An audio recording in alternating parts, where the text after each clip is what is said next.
Okay, I believe we should be live now. How's it going, everyone? My name is Mitchell Mander. We're going to be talking about episode 75 of Pokemon Horizons today. Hope you all had a wonderful holiday week. Well, Thanksgiving, if you celebrate it. So, hope to have as many people in here as possible because, well... This is one of two super important episodes in Pokemon Horizons that aired back to back. So, hopefully we see some familiar faces in here. We already got Pokefan Paviz. How you guys doing? So, just to get my intro out of the way, if you're someone that's new here, usually what we do here is I usually give it a couple minutes here to let some people join. Then from there, talk about the episode, and I usually give my summary first, give a rating to the episode, then I hand it over to the chat. And then we just talk about whatever from there. So it'd be pretty cool if you subscribe to the channel, like the video. Also, I have memberships now, so if you want some unique emotes in the chat, consider becoming a member. It's only 99 cents a month. And also the music you hear in the background comes from a separate stream, Video Game Study Lounge from Game Chops. Video game lo-fi remixes along with some originals there, here and there. I usually listen to it when I'm studying, reading, working out. I'm at work, I need something to distract me from the workday. Just gotta listen to some good lo-fi music. So, yeah. Check it out sometime. Also, be sure to like the stream as well. It helps spread the word. So, anything to help the streams. And also vote in the poll, too. Let me know what you thought of the episode, too. So we'll give it our couple minutes here, and then I'll get started. Yo, what's up, Kevin? Not super late today. Welcome in. You're good. You're pretty much almost on time. Feeling well, man. Like, God, they blue ball. That's what the preview and title of next week's episode. Yeah. Yep, I haven't done a follow-up video on those episode titles and summaries. Now that we have summaries for next week's episode and the one after, but I haven't really felt motivated to do follow-up videos lately, just because they're releasing them one episode at a time. So I'm just like, ugh. I've already given my thoughts on it, though. Yeah. Though, I was correct in my assessment that it seems like Ludlow is actually from Olivine City. Seems like I was right on the mark with that one.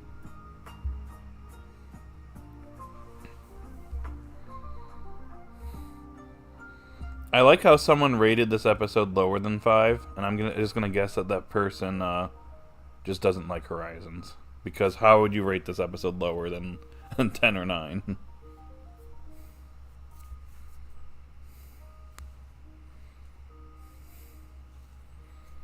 Next week looks so good. Can't wait to see it in a year in the dub. By some miracle, I've seen nobody mad about this capture, which is good. I'll give my thoughts on it in a little bit. Especially now that we have context behind it. Also, I like this song from Final Fantasy VIII. I think it's called Find My Way or something. Final Fantasy games have really good OSTs, so lo-fi remixes of them are pretty cool to listen to. Also, we got some Molly Focus and Ludlow. Dang, Horizons are given. It's Thanksgiving. They're just giving it away.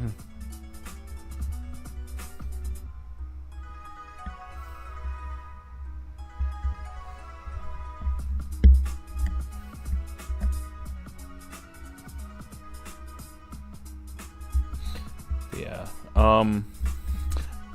It looks like we're about at the 5-minute mark, so I'm going to go ahead and start giving my thoughts on episode 75 Pokemon Horizon. So we'll start with a summary of the episode. So you guys feel free to leave some more stuff in the chat. Once I'm done with my summary of the episode, I will catch back up. Starting with Kevin's comment, so I see where we're at, so we'll start there, but going on to the summary for episode 75 of Pokemon Horizons. Liko asked Ristle for some more info on the explorers, and we get that. I like how it starts out with Ristle actually getting chased down by a bunch of hooligans. I just want to say that I like the fact that the clothing that a lot of the background characters wore was very reflective of society 100 years ago. So I kind of thought that was a neat little detail. But she already has Terapagos, and Lucius just jumps in and saves the day. Rescue romance for sure. But he already has Rayquaza, and it looks like that was his only Pokemon at first, which is kind of crazy. Because he eventually met the other hero Pokemon, but he already had Rayquaza. Did he have any other Pokemon besides that? But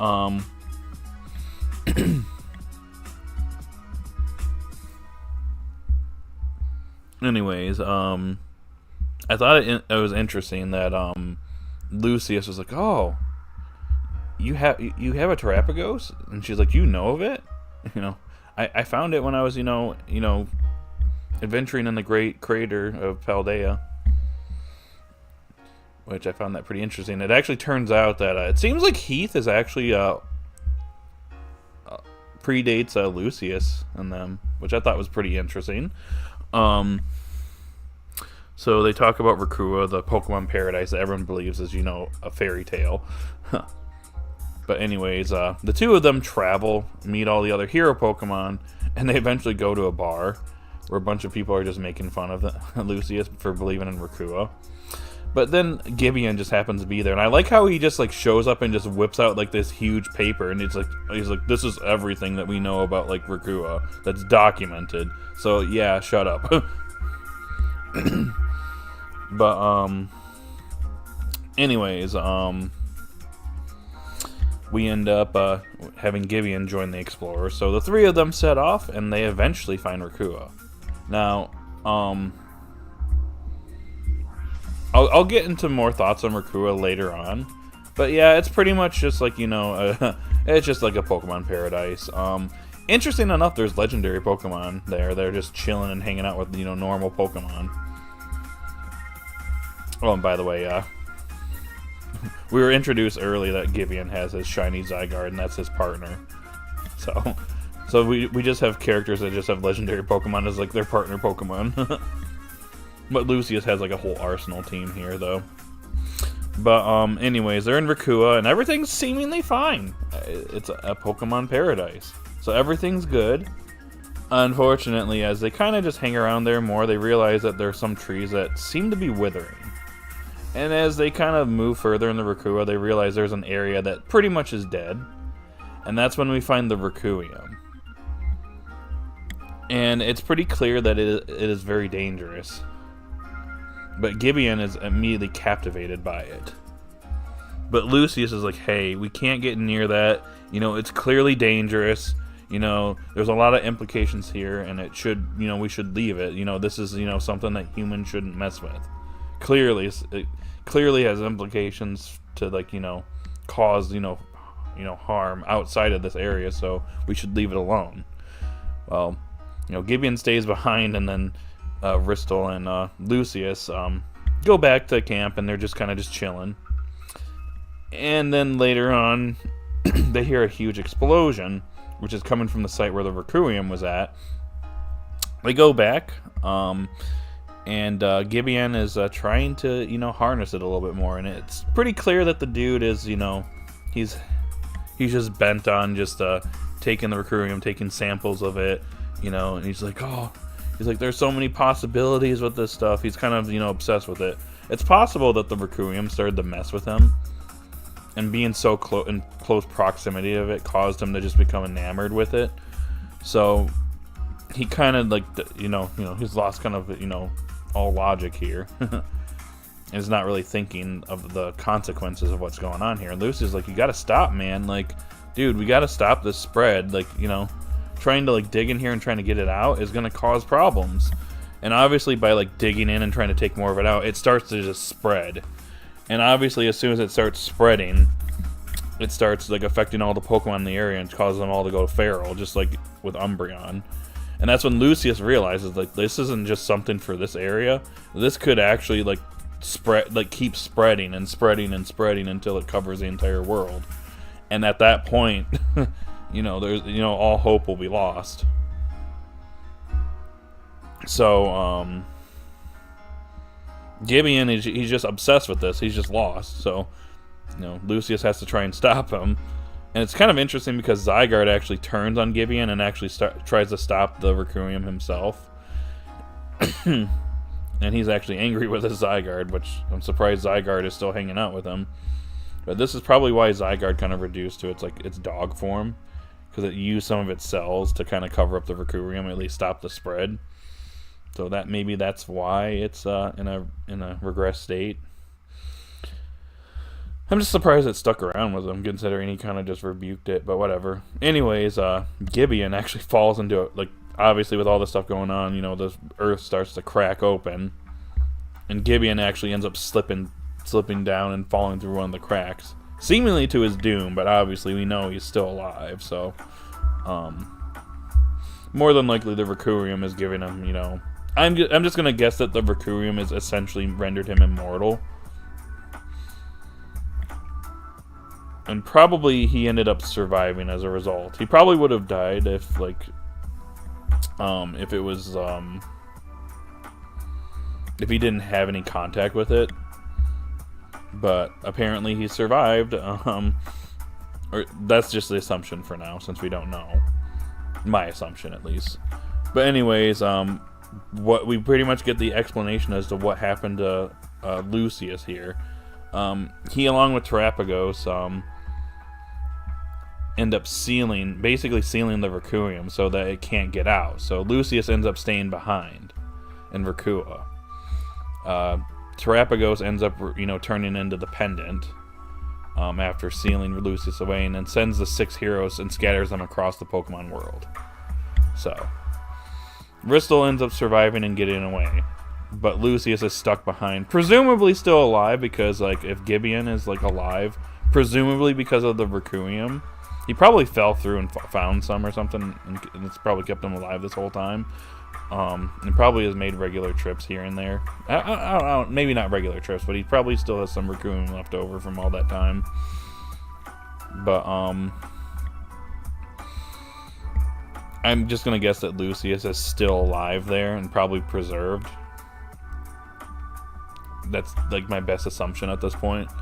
But anyways, Ristle ends up leaving, and the reason why Diana doesn't know anything about this is that Lucius and Ristle are her grandparents, is because she just didn't speak about this because of what happened. Didn't want to spread the word about it, so Layla grew up without, you know, knowledge on it. And the reason why Diana doesn't even know about Ristle is because Ristle apparently died young. So probably didn't live too much longer, so, you know, beyond having her baby. So yeah, that's the mystery behind Lucius is solved. So it's pretty clear where we're going with this story.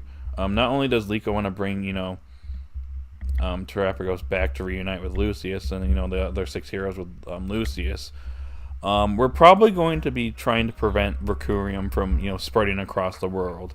And it's kind of what I thought earlier. I thought that the explorers, you know, were looking for, you know, they're looking for Recruium for, you know, nefarious reasons. And with Gideon, it's possible that, like, he's just become obsessed with Recruium because of his close contact with it, or that's what he wanted all along. It's kind of hard to tell, but like, he could just want it just because he's obsessed with it.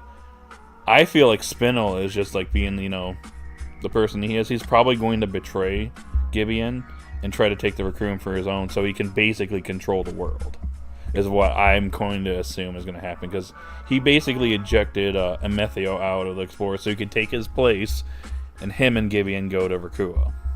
And then he's going to backstab Gibeon so that he can take the Raccoon for himself and then use it to basically rule the world. Because they'd be like, oh, you guys want to oppose me? Well, let me just wave some of this Raccoon all over your Pokemon and see what happens to you guys after that, So I kind of see where the story is going from here. The goal is going to be not only to kind of just reunite Lucius with his Pokemon and Terapagos, but we have to stop the Raccoon. And then probably Spinel and Gibeon. And that's probably when Amethio is probably going to turn over eventually too. So I kind of went on a little bit there, but that was like the meat of the episode right there. But basically Ristle disappears. Her time's up and she's going back, and she basically entrusts Terapagos with Liko, since she's her descendant. So it kind of makes sense that they would allow Liko to capture Terapagos. So in that sense, with it being something descending and Liko inheriting the Pokemon, it makes sense. I wish it would have happened sooner, but you know what? Whatever. I get it. So Liko gets Terapagos, and then it's like, okay, where are we going now? So Freed has someone in mind, which is who we're going to meet in the next episode. So yeah, quite the episode. Overall, I still think that this was a very good episode. Even though you could say some of it was a bit generic, I think that it was very interesting. It's very different. We got a clear goal for the series moving forward. We know probably what the villains want, specifically Spinel. So it's pretty clear the direction we're going in. So I like it. I like the background. So I'd say this is either a 10 or 9 for me.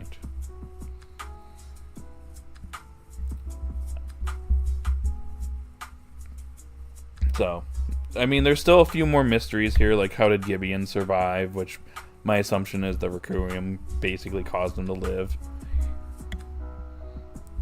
I mean, he pretty much almost looks the same that he did back then. So, like, it doesn't seem like the Raccoon is allowing him to age. So he's probably immortal as a result, as long as he has a Raccoon with him. Excuse me. I think that the 6 hero Pokemon, I'm guessing, got affected by the Raccoon, which is why they were like basically mad wherever they were at. But they had a little bit of like that Raccoon trace with them, just because of their brief exposure with it. So that's what allowed them, with Terapagos, to kind of just see memories of Lucius and stuff like that. So, yeah. So yeah, a solid episode, in my opinion. I think it was a pretty strong one. And a good way to kind of wrap up Kitakami. Presuming we're not in Kitakami next episode, which it doesn't look like. So I don't even know where we're going to in the next episode, to be honest with you. I just know that we're heading to Johto in episode 77. Okay, anyways. Now that that's all set, it's time for me to get caught back up in the chat. So hopefully I can catch up. So the last comment I remember seeing was from Kevin Wilson, which says, it was me. I wasn't super thrilled Liko captured Terapagos because I feel like she was not going to get another catch, but I didn't see the episode, huh? Pocket Monsters, Liko and Boy's Adventure OST. I'm glad to see Why Not next episode as much. I love the Wobbuffet line. Yep. I'm feeling kind of the next week, not because it's the Calm Before the Storm episode, but just that besides some Rainbow Tackler lore, we don't get much. Yeah, it kind of just feels like it's just a chill episode before we get into Entei. Well, that and the next episode after that. I'm just glad we're getting a Ludlow episode, though. Yo, what's up, Thomas? This episode wasn't perfect. Gotcha. Why Liko got Terapagos? Pretty much inherited it. Dang, ancient people are bullies. Yeah. Oh, wait. You are built different like Lucius. Really just as Volo, but a good guy?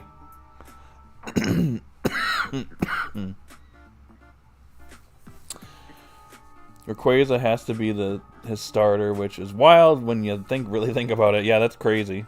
The story was very cookie cutter. How?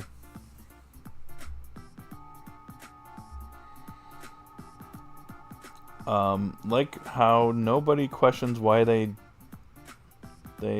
have not just legendary Pokemon but shiny legendaries. Yeah, I was gonna say that's crazy.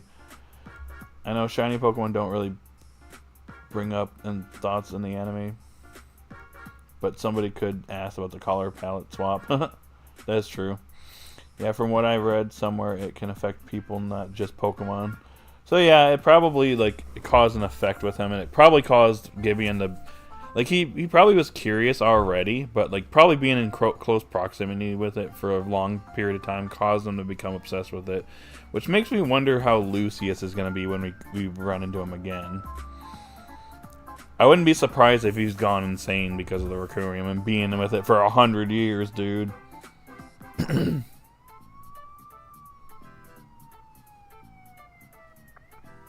know what would be really cool? Amethio catches a Charcadet and gifts it to Liko secretly to train it and help him beat Spinel.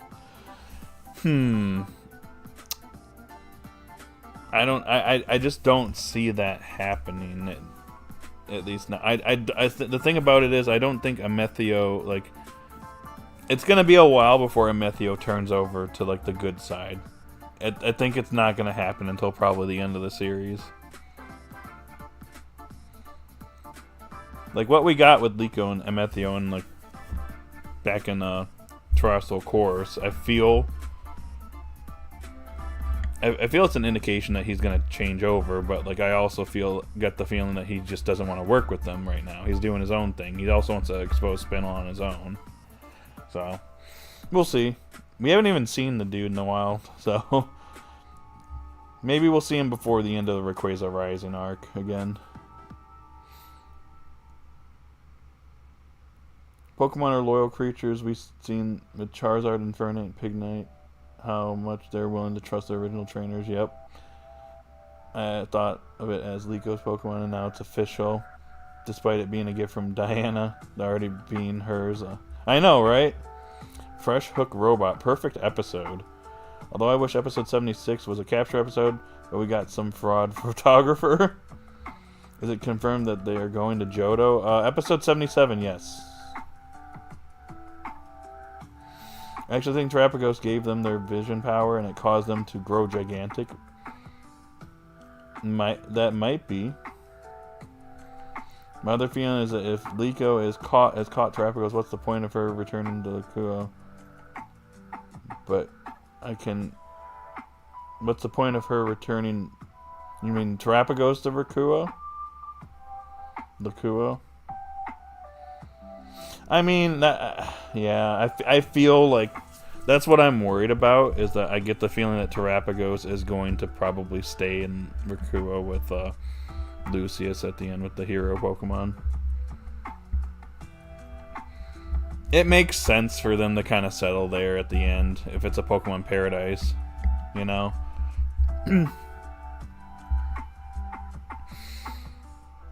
I think Terapagos is trying to stop those hot pink crystals like we've seen in the flashback. Yeah, it's probably gained an awareness as to how to handle it, because we were wondering why. Okay, Terapagos opposes it and can negate it. How is that? Maybe because it was because it's been holding it back all this time. Maybe it has been able to hold back Requiem, or it learned to repel it. I don't know how else to say it. Or it just does it naturally, who knows.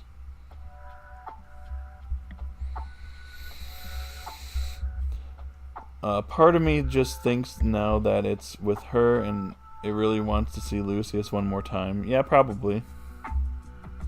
Youngji, what's up? Something that's a little weird is that Lucius is known as an ancient adventurer, even though it's only 100 years. Not exactly ancient. Yeah, I feel like it'd be a lot older than that, but like it's kind of, I just find it interesting that Heath is actually predating Lucius and the explorers here. I don't know. I thought like maybe Heath and like Lucius were in the same period of time, but I guess not. It was generic. The gang travel to a destination, then they find something that can be used for evil. One person wants to get rid of it and wants it for himself, and the one wants it for himself. A bit generic. I mean, sure.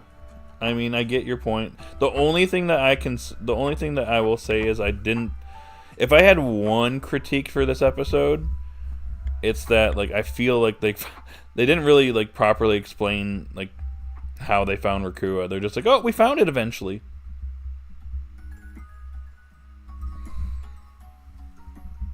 We just found it, we found the Pokemon Paradise eventually, but then we're like, oh, hey, where is it at? Oh, yeah, it's somewhere in the ocean. I can't remember where. We were just going on and on and on, and then we found it. I was going to say if it exists out there, you figured that people would have figured that out by now. Especially with technology and stuff. That was like my only thing where I was just like, It's where I'm kind of like maybe not quite a 10, but maybe a 9.5 or something. I get your point that it's like kind of like you're. I can see why you say it's generic. I just get the feeling that like maybe like Raccoon being in close proximity with it caused Gideon to become obsessed with it, and that's why he wants it. I'll have to go back and rewatch the episode again, but it just seemed like his attitude changed, after Lucius and Bristol left the first time. And I know they had a little bit of disagreement there, but he wasn't like opposing them initially. It might have been one of his hidden desires.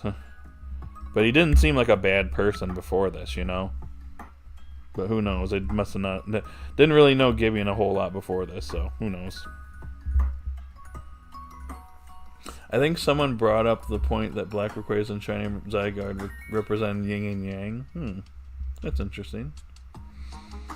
Well, if Liko sets Terapagos plus the other 5 Pokemon, or 6 Pokemon, it opens up for Roy to get Rayquaza. Oh, Roy to get Rayquaza.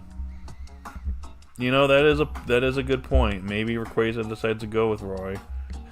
And then who's going to try to oppose Roy at this point? He might as well just give him the champion belt. Exactly, so what was the point? I'm so worried Roy's going to catch Black Rayquaza, which would be stupid. I probably love Roy because it'll be ball bound. Probably would love a rest from traveling the world. I guess we'll see what happens. Who's Heath? In the Scarlet and Violet games, he was the one that wrote the Scarlet book in Scarlet. I don't know about I don't have Violet, so I don't know what the equivalent is there, but my assumption would be the Violet book. But seeing as Horizons is taken after Scarlet, the Scarlet book, he basically wrote the book, and he wrote about his encounters with Terapagos. And a lot of people think of it as basically being fiction and being fake, and they pretty much thought he was like just like insane. And his descendant Brier basically wants to prove that his claims were true. So that's where Brier comes into place here, since she's Heath's descendant.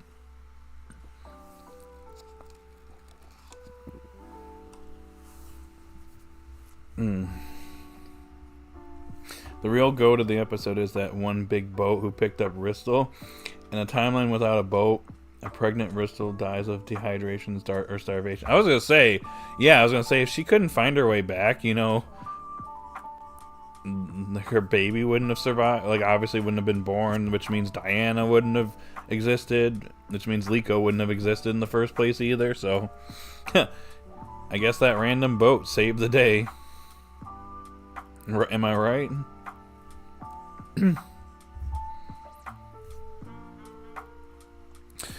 But yeah, they were clearly her and they went on their adventures. But I like how she probably didn't even know she was bearing Lucius's child at the time. So probably something she found out after the fact. Lucius may not have even known that he had this, you know, a child on the way.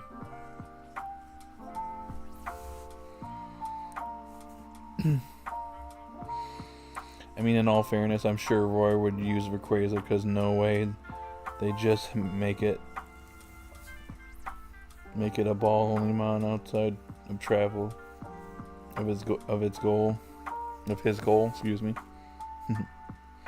Don't be upset for low review. I feel it was generic, but Liko's Terapagos, it's nice to have a backstory of Lucius. Oh.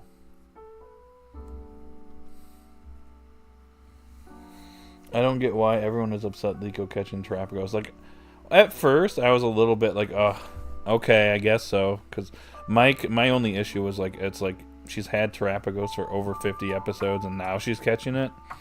But, like, this explanation of it, you know, basically being, you know, a family Pokemon. It was her great-great-grandma's Pokemon.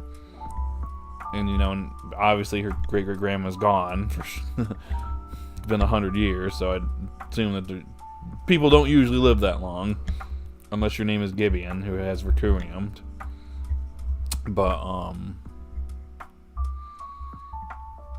it makes sense, story-wise, so I'm not really too upset with it.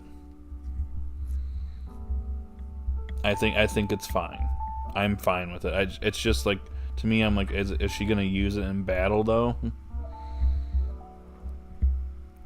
Is she gonna catch any more Pokemon beyond this? Is my concern. So we'll see. I don't get why. Okay, I've read that already. I haven't seen anyone upset. I've seen nothing but praise. Okay, that's good. Do you think Liko will get another catch of this? Or what it will be? I don't know, man. This kind of came as a surprise, so I'm kind of unsure now.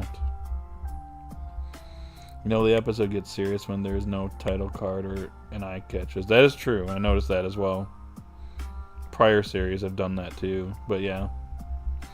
Lucius was aware of the baby, as he said in the episode, our future, and then the final goodbye, implying the baby. Okay, I'll have to relook at that then. I think she will, and I want it to be a Charcadet, because Armourouge is a Pokemon that fights to protect others, and Grusha says, when Liko fights for others, her true strength comes out. Yeah, but I'm not sure, dude. We already had it show up in the anime, unless it's a different one.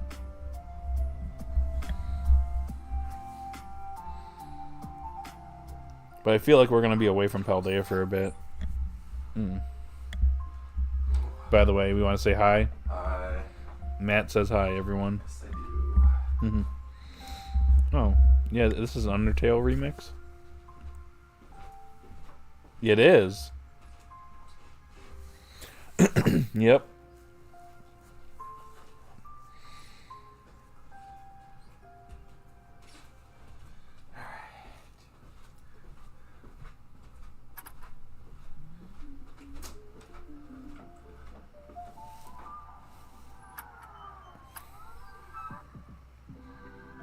Okay. Huh. This brings up a controversy we've been trying to understand in the Discord server. Some people really don't want Terapagos to be used in battle because Liko's a cheater, yet it's okay that Action Pals can. Yeah, what? How is Liko a cheater?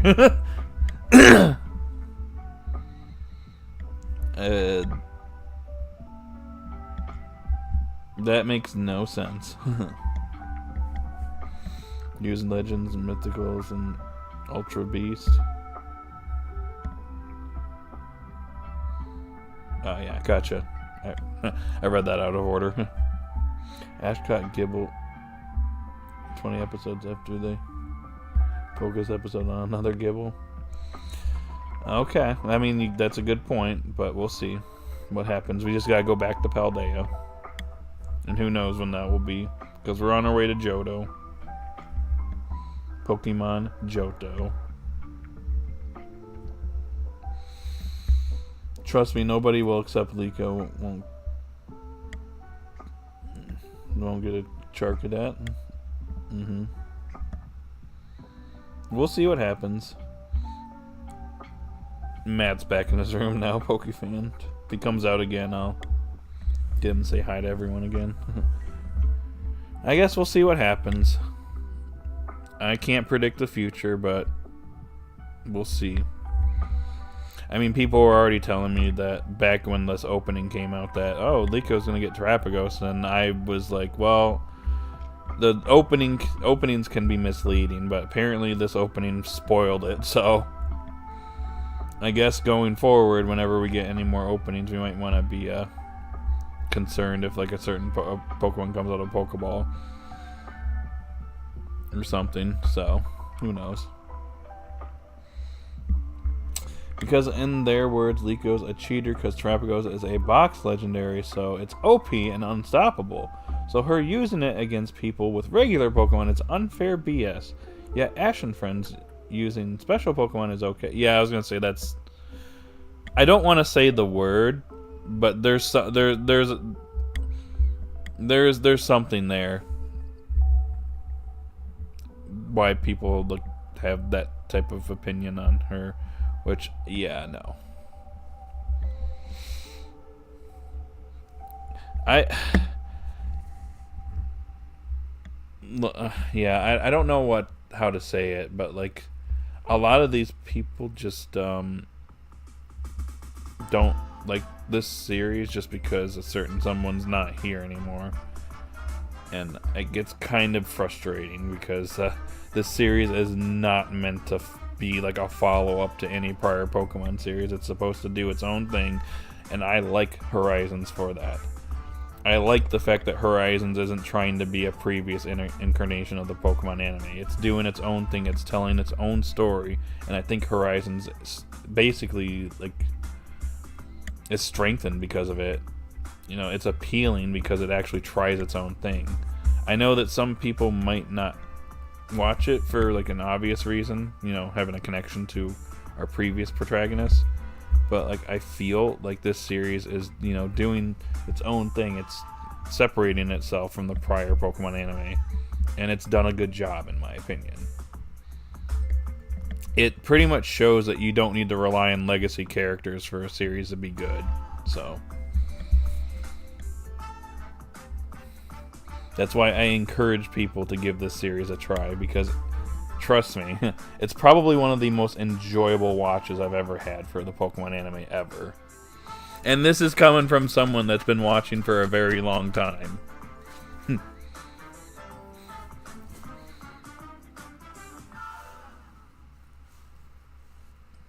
Even when I took my break for a number of years and came back, I pretty much watched the journey to the end and caught back up where I missed stuff. So, anyways, enough of me going on about that. I apologize if I went on a little bit of a spiel there, but had to get that off my chest.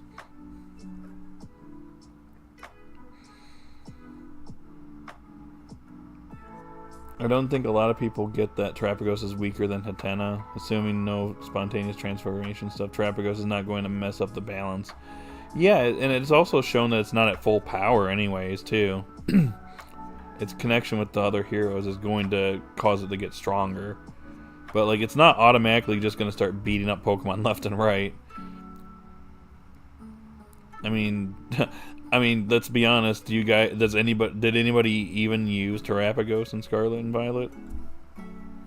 I pretty much had it on my team for maybe 10 minutes, and then I boxed it because I'm like, yeah, no, sorry, Terapagos.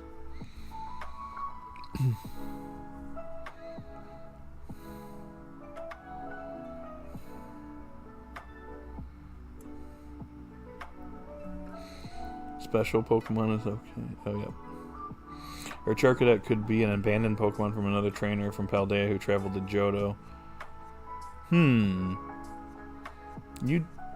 That could be the case, and it could actually provide some interesting, an interesting scenario. So I like that idea, Thomas. I'm curious about the next episode. I just want to know where we're at in the next episode. Like, man, like, you got a Paldean Pokemon, and then you got a Pokemon that's at Blueberry Academy. Like, where are we? Are we back in Paldea for an episode?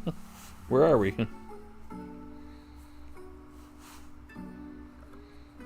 I do have some things I want to say towards the end here about Kitakami, but I'll save it here until I get caught up with chat.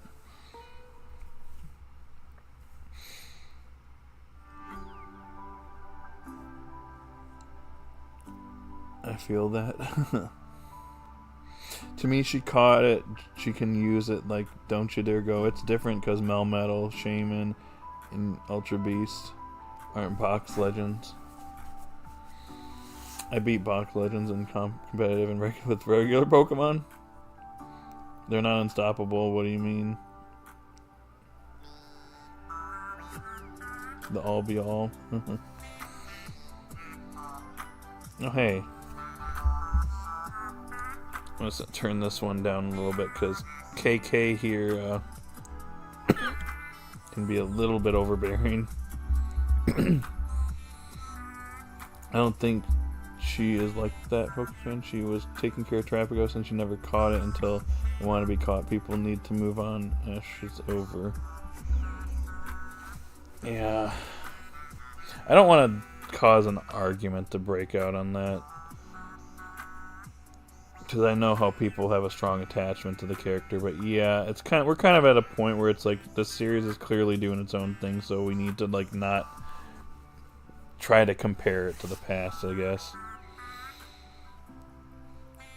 I don't really like owning legendaries. I rely on them in battle because I feel they deserve to be free because they created the Pokemon world.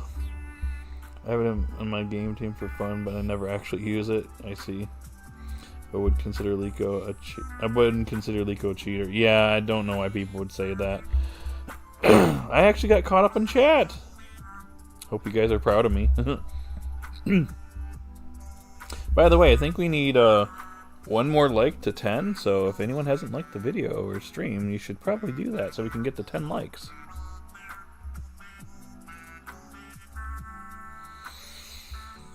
I don't think Liko will use Terapagos. The capture was only a formality as she was already taking care of it, but I don't think much will change in their dynamic. Probably not. So, yeah, we'll see.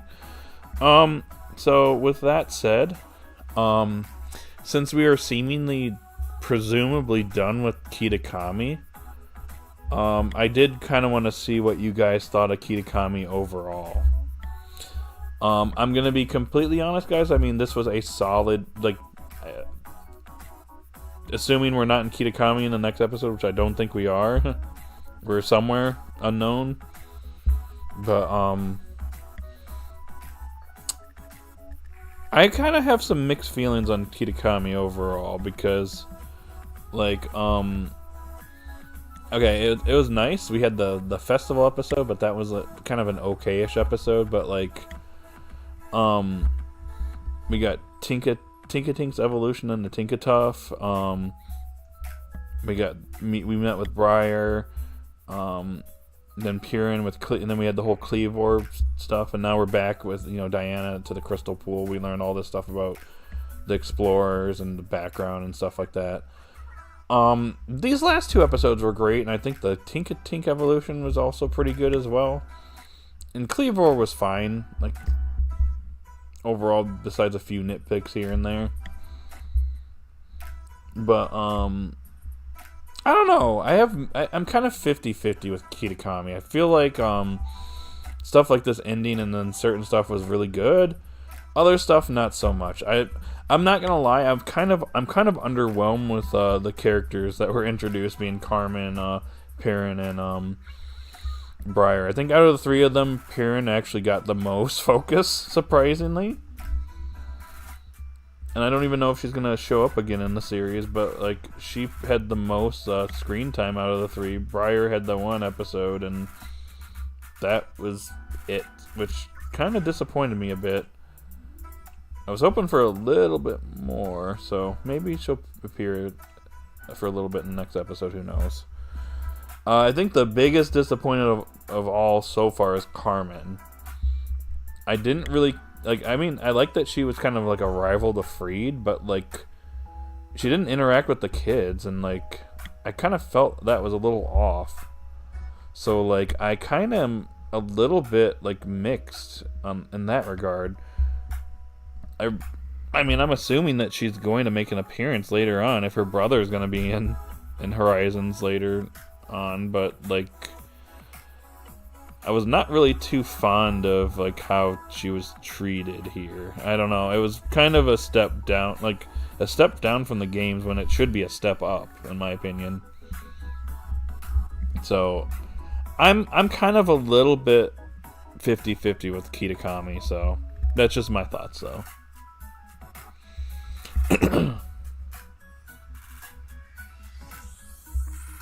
She'll probably release it at the end of the series. Yeah, probably.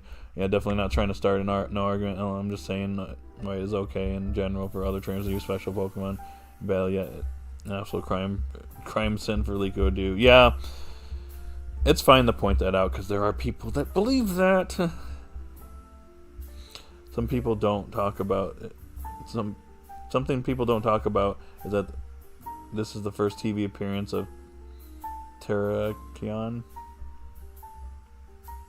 Is it? That's crazy. If true, which it probably is. I trust you. I'm super happy that they're taking a break from Paldea, thank goodness. I mean, I still think there's more we need to do with Paldea. I like the fact that like we did get to see all the gym leaders, even though two of them really didn't get much. But yeah. I kind of want a little bit more, though, since there's still some areas we need to kind of explore there. Obviously, Area 0 is going to be a focus later on, but yeah. I'm super happy they're taking... Oh, I already read that, sorry. She's not Tobias, enough said. Yeah. The walking plot armor that was Tobias. I'm surprised the Sinistra girl only appeared in one episode. Yeah. That shocks me, dude. That's why I'm hoping like they actually like do something else, because I'm like a little bit like disappointed. They kind of hyped up the characters, and like Piran's the one that got the most screen time. Like, what? Out of the three of them, she's probably the least important. Oh, Mitchell, you seen that joke I had made in the anipoke section? Some people said it was absolute garbage and cringe, but I thought it was the idea was funny. Oh, the one with Gibeon? Is that what you're referring to? If so, I thought that was funny. I give the Kitakami arc an average rating of 7.5. I'd probably give it like a 7 or 6 or something. Solid end, though. They weren't going to incorporate Kitakami for 20 episodes for a DLC. People went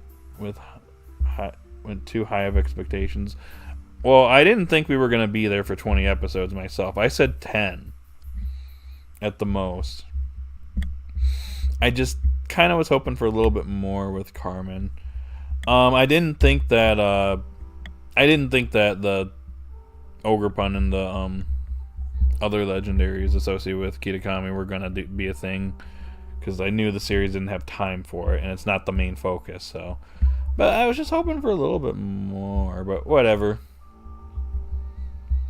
Guys, relax. The capture was just a formality. Their dynamic probably won't change. Yeah, I may not care much for Carmen, but dang, she was shafted. Yeah.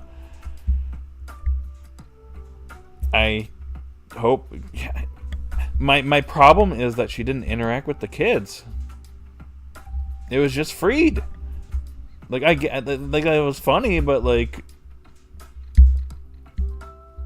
I was hoping for a, hey, my kid brother is about your age and stuff like that. Go meet him at Blueberry Academy or something. I don't know.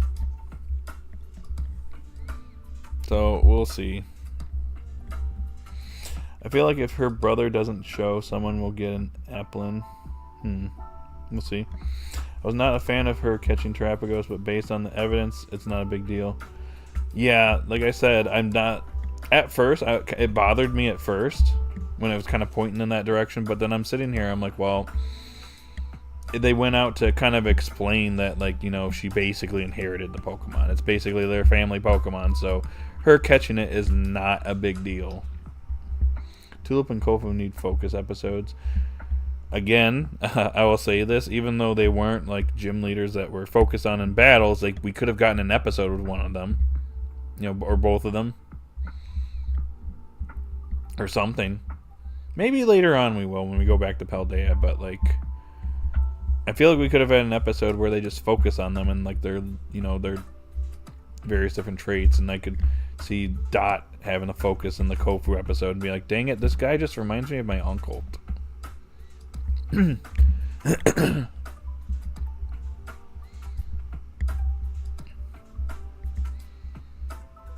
feel like if they're advertising that Horizons is a traveling to all regions, but they spend 70% traveling in Paldea, I feel like it's false advertising.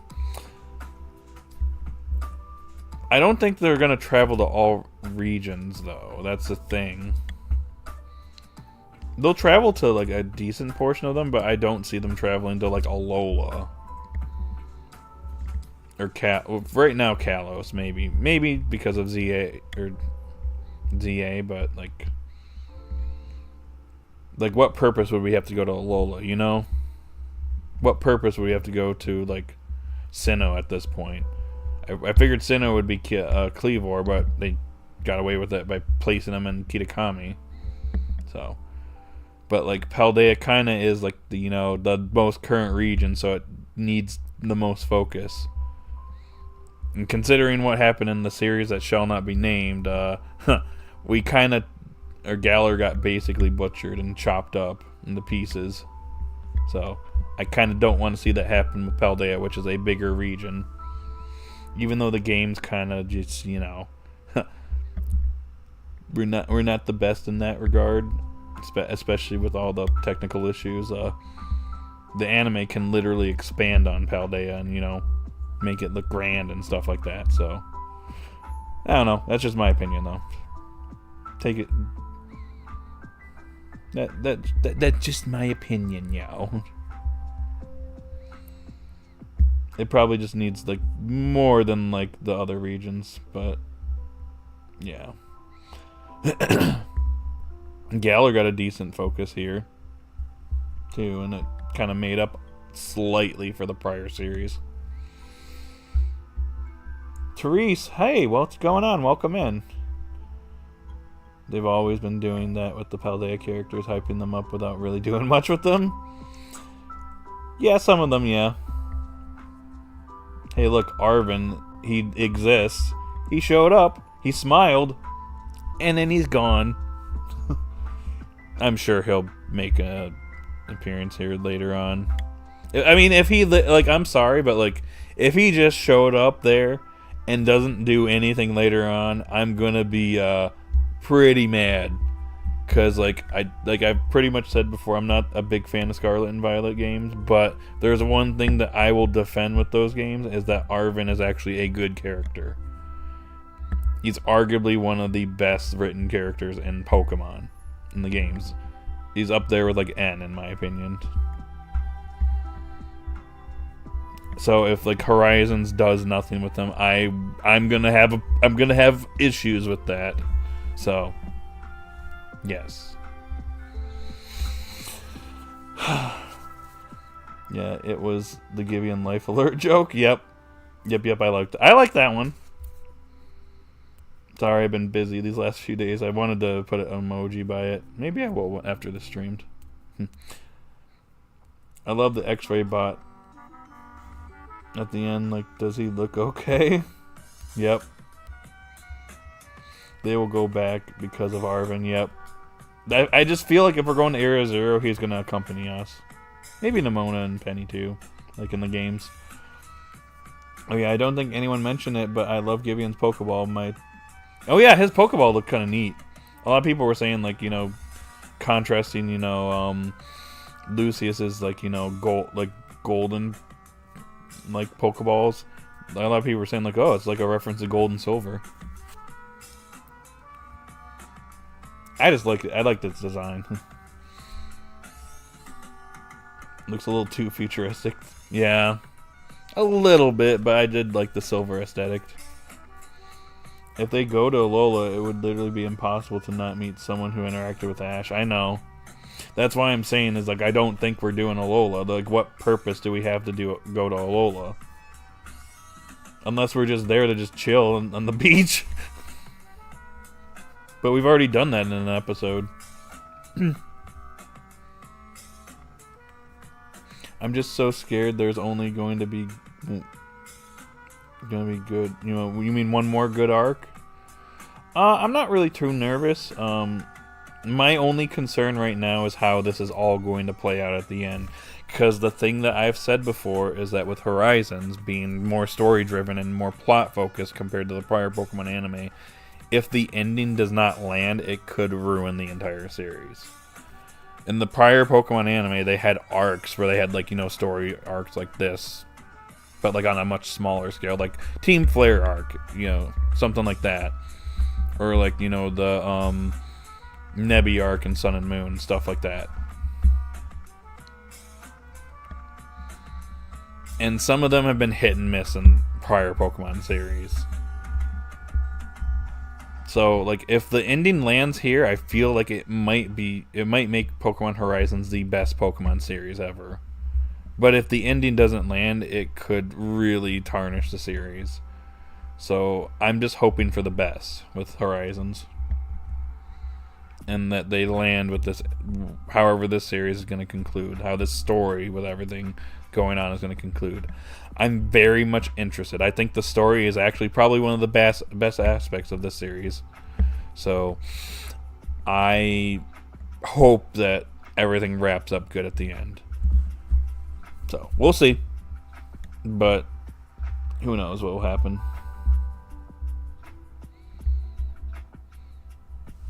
They'll likely choose Kitakami for the Crystal Pool and kill two birds with one stone with Cleavor. Yeah, that's pretty much what they did. That's like my one complaint with Horizons is that, like, besides the obviously the secondary Pokemon, my other complaint is that maybe not complaint but critique is they're just finding the hero Pokemon just way too conveniently. Like, they go to Kitakami for, like, to meet with Brier, and just so happens that Cleavor is there. Like, what are the to take a little joke from my buddy Joe in our Mario Party streams. What are the Ords? What are the Ords? Excuse me. Hold on, something just happened. My computer just flashed out of nowhere. Why did this suddenly turn on? That was weird. Okay, we're good. My computer just flashed for a second. I thought the stream was dying. But I'm still here. Do I sound good? Okay, we should be fine. I want to see Roy interact with Guzma. If we go to Lola, maybe, but, like, again, I just can't see it. Everyone complains about the glitches. My biggest complaint were the bad Pokemon designs and boring. I think another, besides, like, obviously the technical issues that Scarlet and Violet have, I think one of my, like, biggest downsides for the game, again, you bring up the landscape, I think the cities just look like they're just awkwardly placed on the maps. It's just like, oh, you have all this environment. Oh, you have just this random town here. The only town that, like, looks, like, decent is, like, Levincia. So, like, it's just one of those things where I'm like, man, they really need to, like, figure out their towns in the future. I think it was kind of disappointing in Sword and Shield too, but, like, it just sticks out even worse in Scarlet and Violet.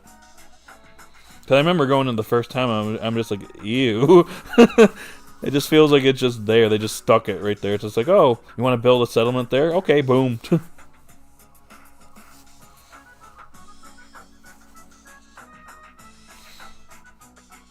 He showed up and smiled, and now he's gone. Hey, just like my credit score. I don't have a credit card. Technically, I have one, but I just don't use it. I think I used it like once or twice. I'm just not a fan of just paying later, you know? Because sometimes I forget. I like my debit card, though. Much better than a credit card. I'm glad Nimona isn't annoying in the anime like she is in the game. She was in the game. There are a few instances where she was a bit annoying, but I kind of didn't mind Nimona for the most part. But I do like what the anime has done with her. I don't think they will do Alola, Unova, and Hoenn. Alola, probably not. Unova, if we're doing Unova, it's only going to be a Blueberry Academy, which is like technically in Unova, but it's not at the main, hub area of like Unova, so. And if we ever did Hoenn, it would literally just be for Zinnia. But I'm starting to kind of... The chances of that happening are just waning as time is going on, so... Yeah. I would love Dot to get a Minfu, but I know it's not going to happen. Yeah, probably not. Pagago. I like that nickname. Is only Terapagos' nickname because that's what he says. It's like nicknaming your dog Woof Woof. Woof Woof, come over here. Woof Woof. Yes, Woof Woof. I love it. Yeah, if the airplane doesn't make the tarmac in terms of story, we're gonna have a fire on the runway in the fandom. That's what I'm concerned about. Again, the series hinges on its story. Like in the prior Pokemon anime, you didn't really have this. I mean, the only thing that would really kind of just upset people was Ash losing at the league. Because that was kind of the main thing of going to the region, which after a while you're kind of getting used to that. But like all the individual stories they had, they were hit and miss. I mean, you could have something great like Team Flare arc. But like in Sun and Moon, you had that Necrozma arc, which started out strong, and then it just flopped at the end for some reason. I like Sun and Moon, but my goodness, did that arc sting. In my opinion, at least. So that's why, yeah.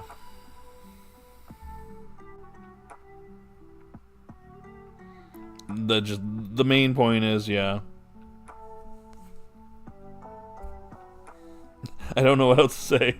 Losing my train of thought.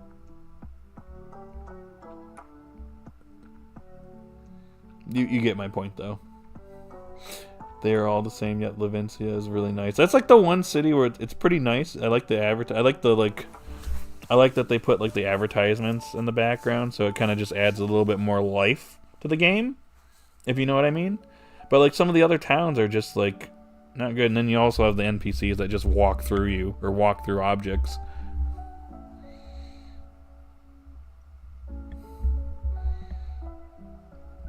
Imagine if there was an episode where Dot does a Nidothing video and then a real Nidoqueen comes on the ship, and then as people thought it was Dot looking at it from the back, they get spooked out.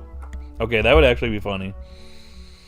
Dude, I'm getting so many ads on your streams. Yeah, there is a thing where I can kind of control the frequency. If you guys are, if that is becoming a problem, let me know, and I could probably reduce it a bit.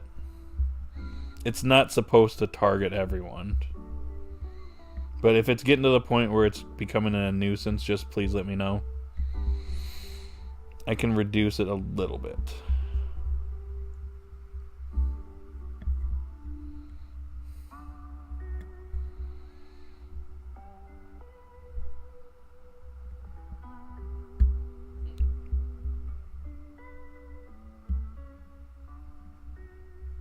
Are you kidding me? Spike move.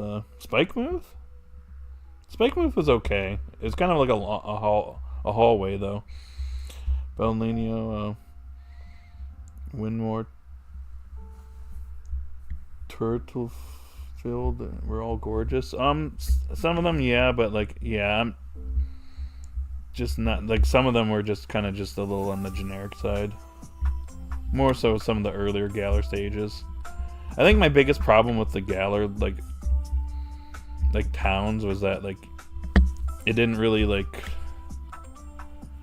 give you like a ton of freedom like previous like or like oh yeah, I'm kind of getting off track here, but it basically was just no different than like prior Pokemon towns where you just do the same thing and you just go into like a lot of different places that don't have anything, and a lot of the houses were kind of generic because they're just the same design. But the environment looked fine. I think the one foresty area looked pretty nice. But yeah, I don't want to get into like a whole thing about like my issues with the games, though. I want Dot to get a Nidorino. That would be interesting if like that actually was her third Pokemon, was like a Nidoran or something that eventually evolves. She only made one this arc, right? I think so. I have to go back and look. She hasn't really been doing Nido thing a lot lately. It's kind of been like on hiatus. I wonder if we're getting a Johto capture, a Mon capture. I'd be down for that. I just wonder who it would be though. I really like the Necrozma arc myself, even though there was no reason to release Poipole. That wasn't a problem to me. That wasn't really a problem for me. There was just other things that were going on. I feel like the problem with the Necrozma arc is that it was kind of a rushed ending to it. Also, Naganadel just randomly talking kind of was a bit off-putting, I'm not gonna lie. A very random Pokemon for that too. But like I feel like it needed another episode because it just kind of just flew through the rest of it. And Team Rocket's involvement in that kind of sucked, not gonna lie.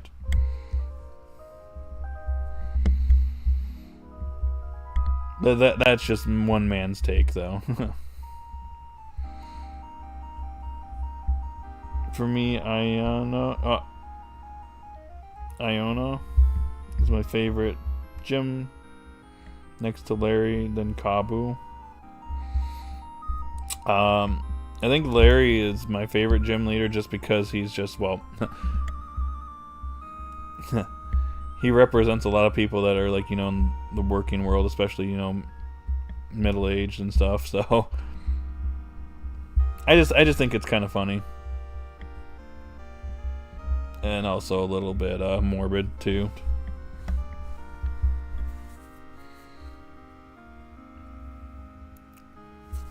I do like Rhyme a lot too. I would have like can't speak. I would have to have I can't speak. I would have like Rhyme a bit more. If they had made her town unique, it would have been cool. If they made it spooky graveyard section.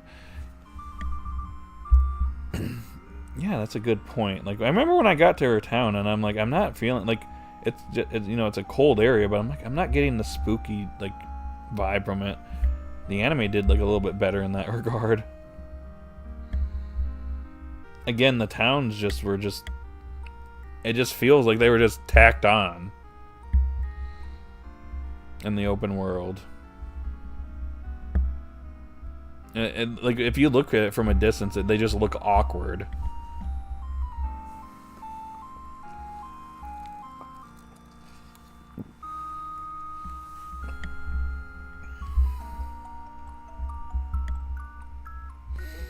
Seriously, my dream for this series is for Liko to get Armarouge and Roy to get Golisopod. Guess we'll see what happens. Because she needs to make Tinkatuff debut on her stream. And be like, hey guys, look who changed. And maybe get another Pokemon. Hey, look what I got this time. Dot moving away from her streams is what you'd expect to happen from natural growth, with her not relying on it as much as we definitely been a little too good at moving on from it. I get it, but like she also needs to make her money. And Dot will get Orbeal. There's Dottler first.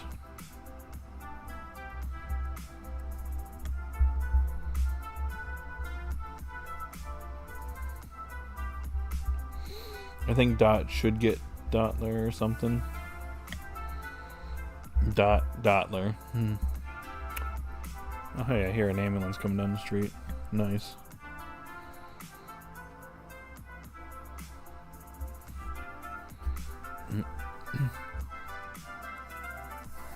As much as I want Armor Rouge for Liko to match Amethio and Ceruledge, I've sadly moved on, except to be probably never getting that. So to compensate, I have her the Charcadet in my fanfic. Gotcha. So it's hard to say. Okay, hold on. Sorry, this ambulance is coming down the street. It's kind of throwing me off a bit. Just waiting for it to pass by. Oh, there it goes. Careful, the roads are a little on the icy side. Anyways, I'm kind of just unsure.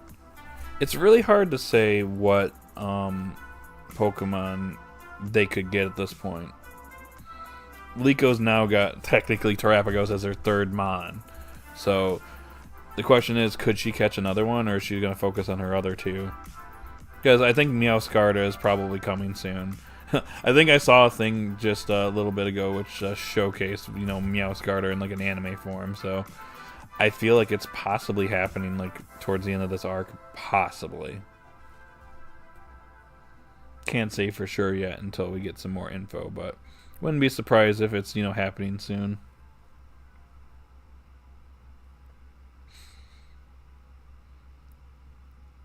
Larry would have been better if he had a better team.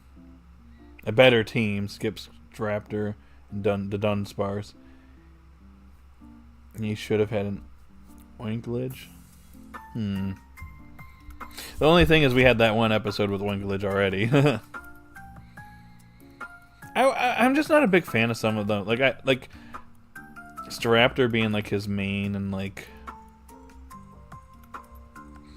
the Paldea and Gym leaders having like outside Pokemon from Paldea being their mains. I don't know, that kind of rubs me the wrong way personally. Staraptor, I like Staraptor though, but like I guess it's better than frickin' the Dunsparce, which is probably the lamest evolution for a Pokemon. Hey, you want Dunsparce but longer? We're gonna call it the Dunsparce. Great job. And then, you know what?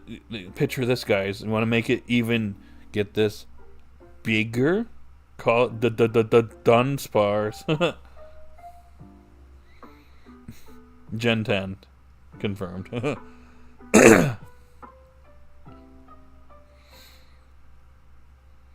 Yeah, like, have Dot not rely on her streams, but not to the point of it basically becoming, I quit this now. Yeah, I agree. Like, I like the fact that she's shown that she's, like, come out of her shell big time. She's going out, she's, like, a lot more comfortable just, like, around people and just going out and about. Still one of the best character developments I've seen from a character in Pokemon. It might get to the point where, like, at the series ends where she kind of realizes she doesn't need to do that anymore. I feel like the biggest character moment for her, which would make her character go completely full circle, is that she does her face reveal at the very end of the series, where she's just like, okay, guys, you know, I'm Nidathing, but it's time to show you who I really am. And then she just, takes it off, and she's just like, I'm Dot, and I love Pokemon or something. I don't know. That would be probably like the end of her character arc right there, is her finally revealing herself to the world and being comfortable, showing herself. And then everybody's like, oh my gosh, she's Nidotinged? So, I feel like that would be probably... I wouldn't be surprised if that's like the ending they have in mind for Dot in this series. If she catches Charcadet and Johto after being abandoned by its trainer from Paldea, that would be so cool. Yeah, I actually kind of think that'd be neat. Actually, that is a good point. So we'll see what happens, whether it's in Johto or wherever. Depends on how long we're going to be in Johto for. I hope the person in the ambulance is okay. Yeah, me too. The Pokemon surrounding Bolivia are the same species as the ones in episode 11 and 12. That might mean that the heroes went back to their OG homes after the incident. That might be the case. Probably should have asked Ristal where the other two were found at. Well, then again, Rayquaza is kind of just like roaming the planet, so I guess that doesn't really work in that regard. You don't really know where Rayquaza is from, because Lucius pretty much had it in the beginning, I guess. So I guess that makes sense that we don't know where it'd be at, or she wouldn't know where it originally came from. The Pokemon oh, I already read that. Sorry. Yeah, I saw that too. It's sad Diana didn't even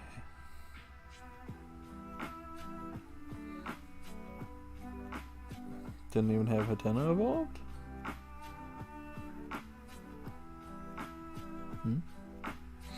You don't like Staraptor? I was gonna say I like him in the games.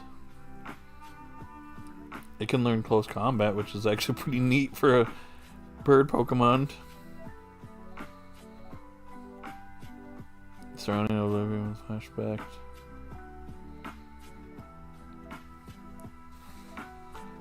When I first saw the Dunsparce from the leaks, I literally had a Lego movie one moment. Batman, what the heck is that, Emmett? It's a double-decker coach. But replace that with the Dunsparce. Gotcha. Dot is now my favorite character. She's had the most growth than anyone. Agreed.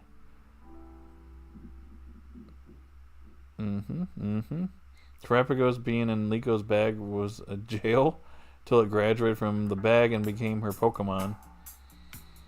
That is true. Kinda.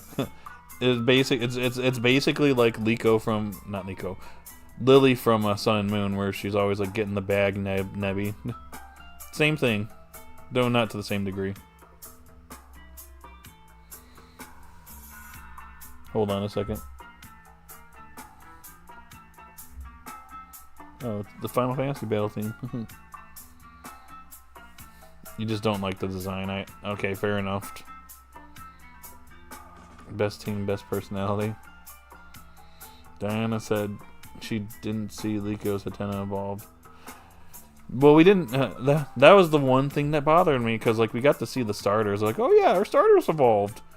But like, yeah, Hatena, she didn't see it as a Heteram, and then didn't see a Kilowattrel or a Tinkatuff. So, a little bit bummed there. I guess the kind of main thing is like it's mainly for Liko and her grandma, but like I just like how the other two are like, hey, look, our Pokemon evolved too. We're only gonna show you the one though. The secondary Pokemon that we have, they exist. You just don't need to know that.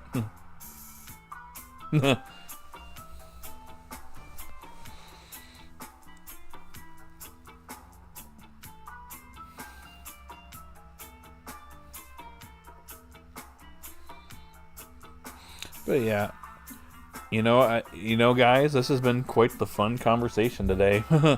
I realized that it's been over an hour since we started doing this, and I didn't realize it's been over an hour. I haven't eaten anything today. But it's okay, y'all. I hope you all are having a wonderful time here. Just chilling and relaxing. If you think about it, the Terapagos capture had massive foreshadowing with it always being shown with her and the other two Pokemon in promotion and the other intros and outros. The bag was basically a fill-in for a Pokeball, pretty much, yeah. Now that Terapagos has a Pokeball, Hatterene and her share the bag. The bag.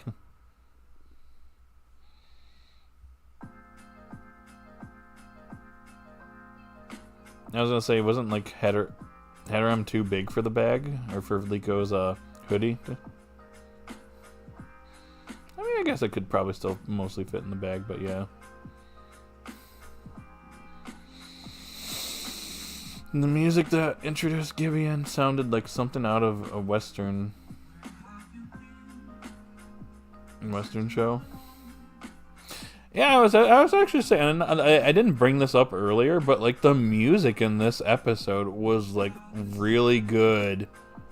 Really, really good. Probably some of the best music I think I've heard from Pokemon ever. Very different too. So that was cool. Give me more of that. Is this Persona, by the way? Has to be.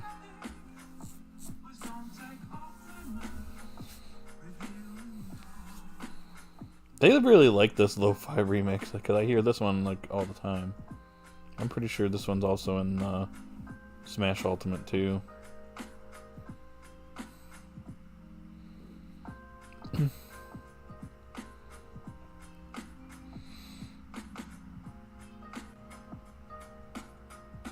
Man, I want a camp episode where we see all the trio's Pokemon again. I miss seeing Hatterene.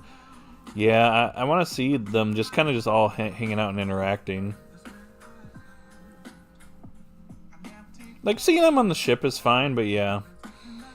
Obviously, we're back on the Bravasagi, so it might be a little bit before we do something like that again, but like, that was the one thing I do like about the Sun and Moon anime, just because all the Pokemon, even if they weren't like important to the episode, they were at least present all the time. Whether it was just them just eating in the house at Kukui's place or just like at the school or whatever, they had a presence. You just kind of don't get that with you don't get that all the time with this series.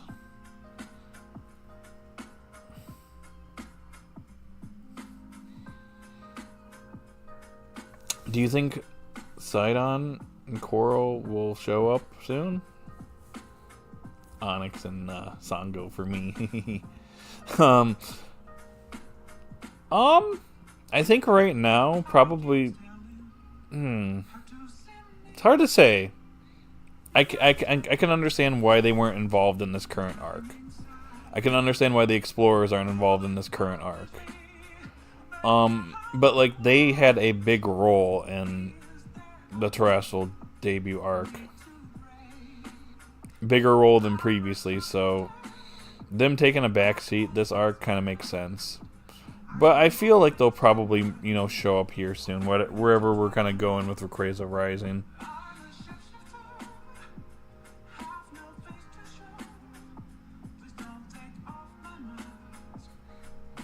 I do think I need to finally make that video about what Spinel's plan is. Because I think now that we have the context behind Requiem and stuff, I think it's probably about time I start working on that. Maybe I'll do that sometime, this upcoming month. What's the plan for it? I got a few ideas for it.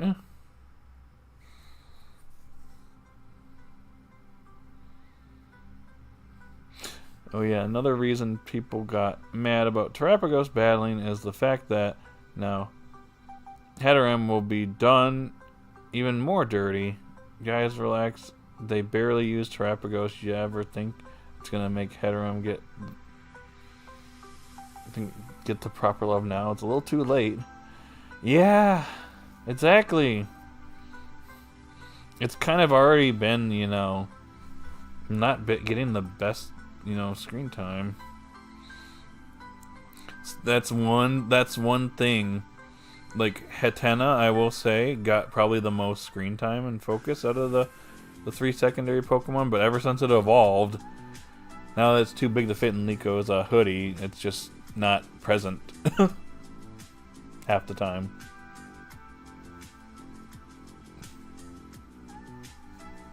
So, like, yeah.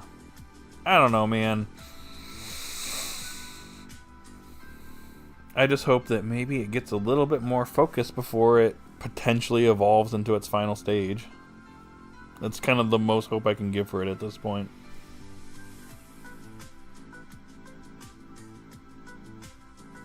Exactly. Ash's Pokemon weren't always out walking with him, but they always had a presence in most episodes. Yep, I agree. I won't lie, before subs I thought Zygarde went after the Requirium to absorb it for Gibeon and become OP, but failed. However, now that I think about it, it's natural. It's a natural instinct to protect the ecosystem. It must have kicked it. Yeah, it probably recognized that it was dangerous. Knowing the type of Pokemon it is, it probably realized that, like, this is not safe. This is not gonna be good if this gets out. So it was trying to just contain it. So.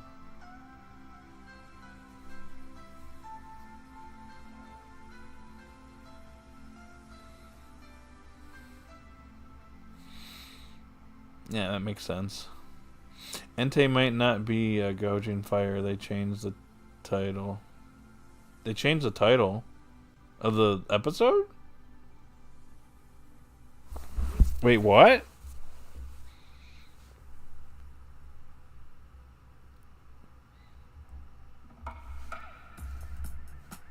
Hold on. Did I miss something?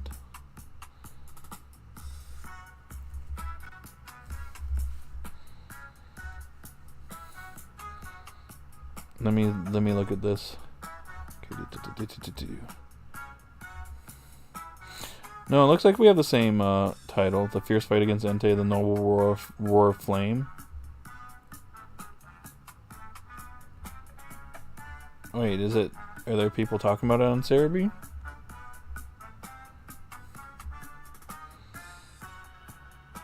No, I'm just looking, I'm looking. A TV guide has said that there's an episode airing in the 27th. Okay, no. It's not it.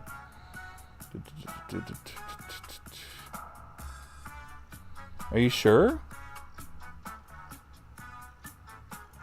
Because the episode title is still the same on Cerebi. Alright, let me look at my my screenshot I took. Just to make sure.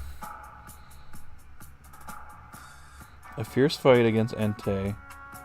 The Noble Roar... No, this is the same title.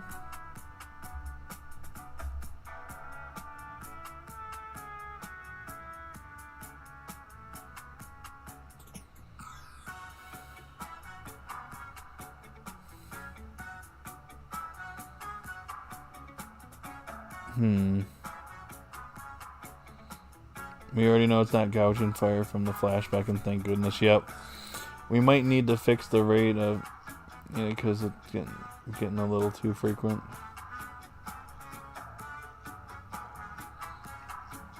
Oh, you mean ads? Alright, I guess I can see if I can adjust that moving forward. I gotta make my money somehow, guys. I can reduce it a little bit, but I don't want to reduce it, like, too much. I can probably knock it down to where it's, like, every, like, 12 minutes. But it's supposed to not target everyone, too. It's supposed to only do select people, but that being said, the less people that are here, the more you're going to probably get hit with it. So, just an FYI.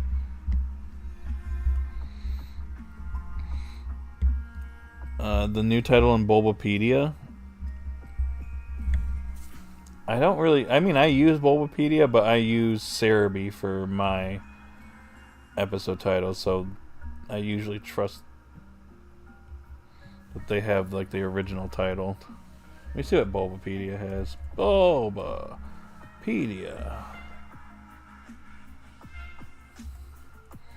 Okay.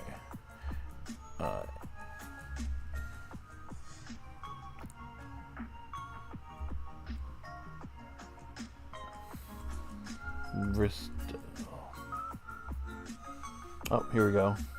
Come on, bro.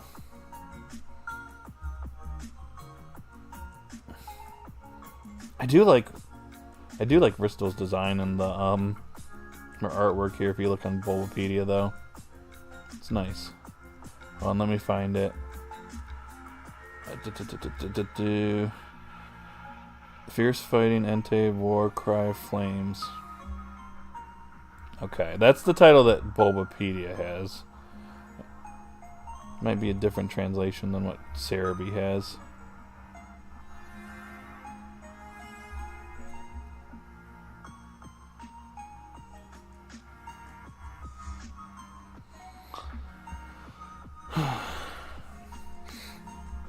Alright, I tell you what, guys. Moving on from these specific streams, I'll see if I can reduce the ad frequency a little bit. But yeah, I'm just gonna say, since now that I'm partnered, they're gonna show up. If you leave and you come back, they're probably gonna show up. In that regard, I can't do anything about it. That's kind of, you know, out of my hands at that point. So, I'll reduce it a little bit for the next stream. Well, for streams regarding this specifically moving forward. So, I set it at a certain rate to see what how it goes. So, yeah. I don't want it to become an inconvenience. But the thing about it, too, is that they're not supposed to target everybody. But the thing about it is, the less people hear, the more likely you're going to get hit with it, you know? But if you have, like, 10 people here, you know, there's a chance that you might not get it. And then, you know, you might be in the next interval, if that makes sense.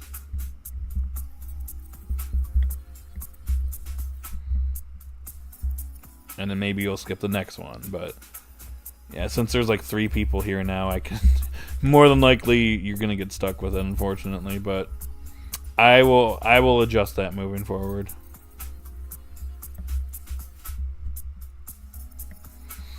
I've only had this for like a couple weeks now, so it's been kind of me experimenting with it and kind of just seeing what works and what doesn't work. So I will make that adjustment in the future. So. All I hope is that the stuff that you get advertised to you is actually something that pertains to you and not something that's completely irrelevant. So.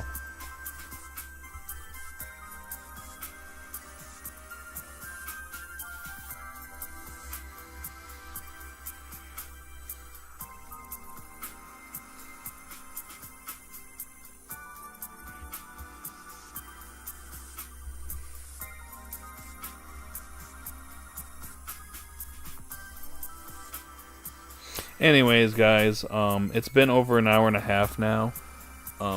Usually a little bit longer than we usually go on for. So,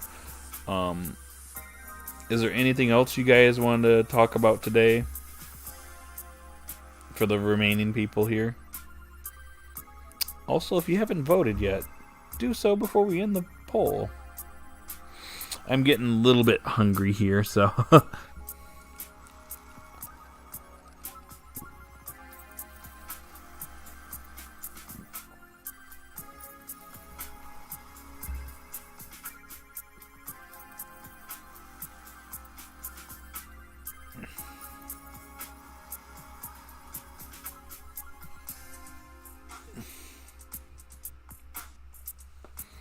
I'm gonna go eat. It's been fun like always. Alright, Pokefan. I probably need to do the same. Like I said earlier, I have not eaten anything today, so might be losing my mind here a little bit with no food. I'm gonna go let you go enjoy your weekend. Okay, Kevin. Well, thank you for stopping by. It was a fun conversation. Pokefan, you too. You two were the last two people here, so my assumption is we're pretty much wrapping things up here. So, okay. Well, I think that this is a good place to stop. It's been a fun little chat here. Went on a little bit longer than usual, but hey, when you have an episode of this caliber, probably going to be talking about it for a while. So yeah. Anywho, I'm going to go ahead and end the poll. I'm surprised somebody actually voted lower than 5, because I feel like you kind of aren't watching the series if you voted lower than 5. Because that was a great episode in my opinion. 10-9 won the poll overwhelmingly. Oh my gosh. Only one person voted 8-7. One person voted lower than 5. The rest voted 10-9. So I can kind of see where people are feeling with this episode. So we'll end the poll here. Want to give this episode a 10? I'd say it's not probably my favorite episode. Like, it's probably it's up there in the series. Definitely, but the other 10 out of 10 episodes we've had, this is probably be like my 4th or 5th on that list of 10 out of 10 episodes. So